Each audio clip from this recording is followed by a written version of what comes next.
The Best Funny Stories, Jerome K. Jerome, страница 81.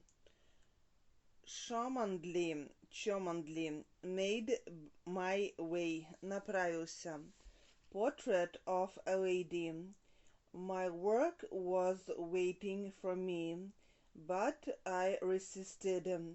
The shadow of it darkened all my actions. The thought of it sat beside me at the table and spoilt my appetite. The memory of it followed me abroad and stood between me and my friends. Late in the afternoon we arrived at a village. It lies between three great hills.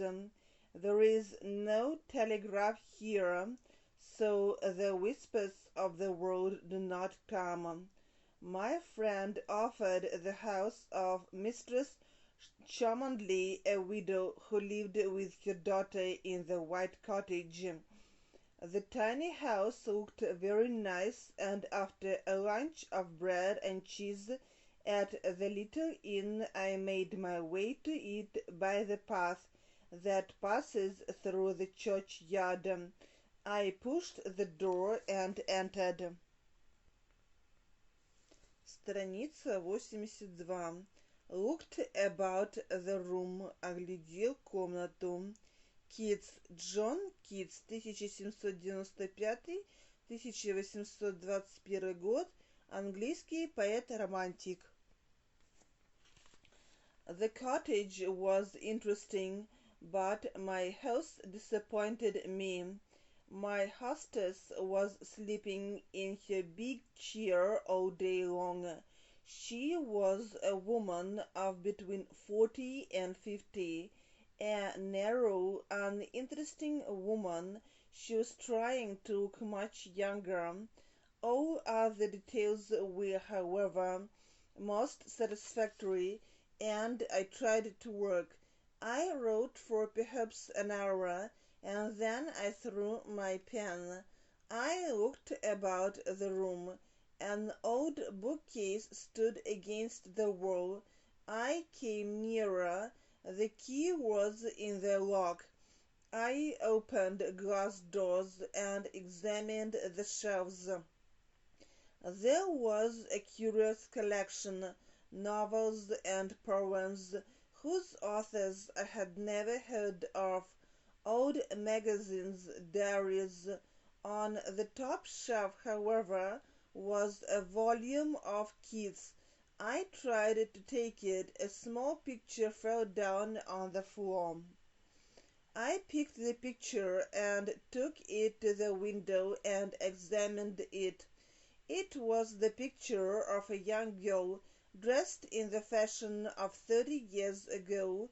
Her face was beautiful, such as one finds in all miniatures, but with soul behind the soft deep eyes. The sweet lips laughed at me, and there was a sadness in the smile. Even my small knowledge of art told me that the work was excellent, and was strangely forgotten in the bookcase. Страница 83. Made an effort to fix my mind, сделал попытку сосредоточиться, tried to recollect my brains, попытался собраться с мыслями. I placed it back and sat down to my work again, but the face of the miniature did not disappear. It looked out at me from the shadows. I grew angry with myself and made an effort to fix my mind upon the paper in front of me. But my thoughts refused to return to work. Once over my shoulder, I saw the girl from the picture.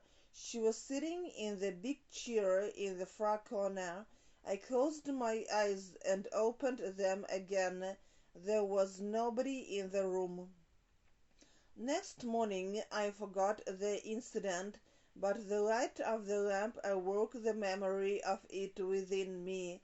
I took the miniature from its place and looked at it. and then I understood that I knew the face. Where did I see her and when? I had met her and spoken to her. The picture smiled at me. I put it back upon its shelf. I tried to recollect my brains. We had met somewhere in the country a long time ago and had talked of usual things. Why had I never seen her again? My landlady entered to lay my supper, and I questioned her. "Oh, yes," answered my landlady.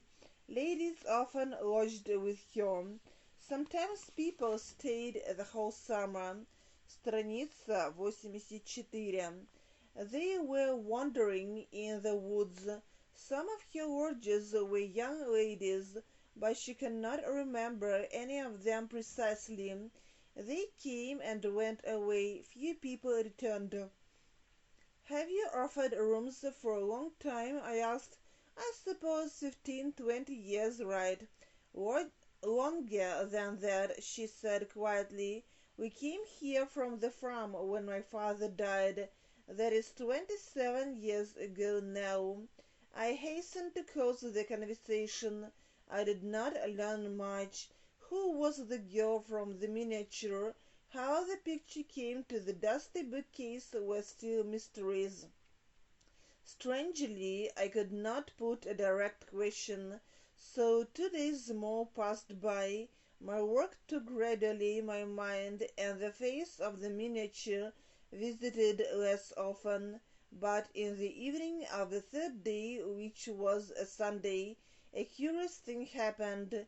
I was returning from a walk, and dusk was falling as I reached the cottage.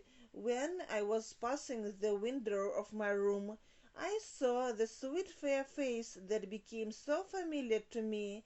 The girl stood close to the window, the beautiful hands clasped across the breast. Her eyes were looking at the road through the village. I was close to the window, but the hedge hid me. After a minute, I suppose, though it appeared longer, the figure drew back into the darkness of the room and disappeared.